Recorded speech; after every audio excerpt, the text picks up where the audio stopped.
funny how little time it took to turn a van into an entire campsite compound kind of thing. I'm going to show you what I did and why.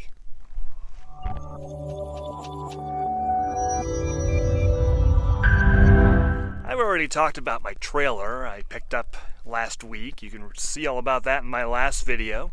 I have found another use for the trailer that I hadn't anticipated at first, but it's going to be very useful in the summer. What I've done is detached the trailer from the van and strung up a shade cloth between them. I measured it out. I parked the two approximately 12 feet apart. I really should park a little more so it doesn't sag as much, but I'll know that for next time. And then at Home Depot, I picked up the shade cloth. It's an even better replacement for my awning that broke. Here is exactly what I got. It was in the garden section of Home Depot. It's a 12 by 12 shade sail. There are different kinds of this available. This one is a square and it has hooks on all four corners, which I figured would be great for hooking a bungee cord or something onto so that I could string it up in between the two parts of my campsite. What makes this work well, particularly in the desert, instead of an awning like I had before, is just how porous this is. The wind, as you can see, is pretty much going right through this, whereas with my awning it would pick it up and just flap it around like crazy. The same would be true of a tarp. You can kind of see right through it, and you can see the sun, but you can also see just how much shade it's casting. It's not a perfect shadow, but it's blocking the sun enough that, you know, I've got the camera pointed straight at it, and it's not blasting out the camera. If I moved it out from under the shade, it would totally just ruin the picture. So it is noticeably cooler under here, and it's casted a pretty good shadow against the van.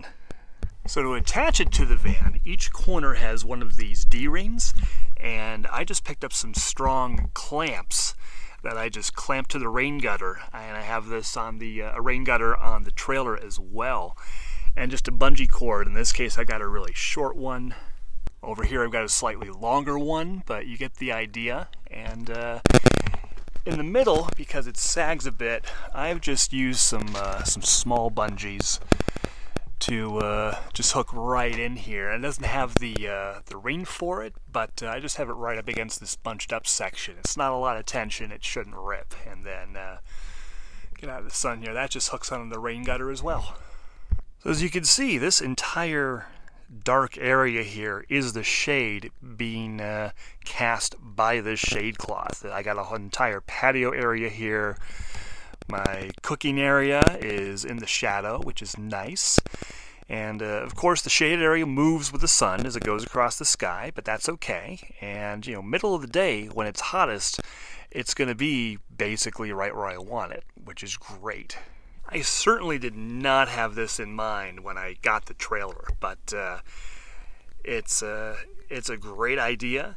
I stole it from Bob Wells. I make no claim that this is an original idea. I got it from one of his old videos back 2 vans ago for him when he was towing, by a strange coincidence, a 6x10 interstate load runner enclosed trailer. And yeah, as you can see, when the wind picks up a little bit, this just flaps. The wind goes right through it because the tension on here with the bungee cords isn't that strong. It's able to move around with the wind instead of just be rigid, blocking it, and the wind's not going to pick it up and throw it over the top of the van like what happened to my awning.